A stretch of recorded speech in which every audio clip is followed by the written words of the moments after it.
How to fix partially blocked videos on YouTube.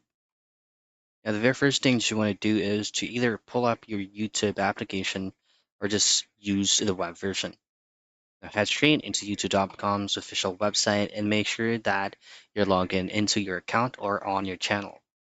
Now, at the top right hand portion of your screen, you should see your YouTube profile picture. Simply tap on that and then head over directly into YouTube Studio.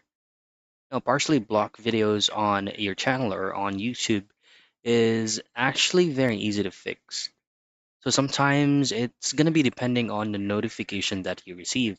So it is usually located here on your dashboard that there is an upload that you did that is currently or partially blocked because of maybe copyrighted music, or there are some part of the videos that is prohibited under their rules and regulations.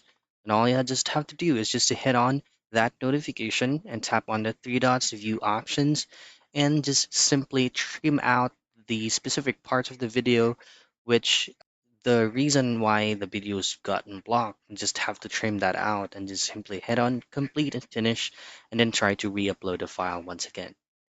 So those are the things or the troubleshooting step for you to be able to fix partially blocked videos on YouTube.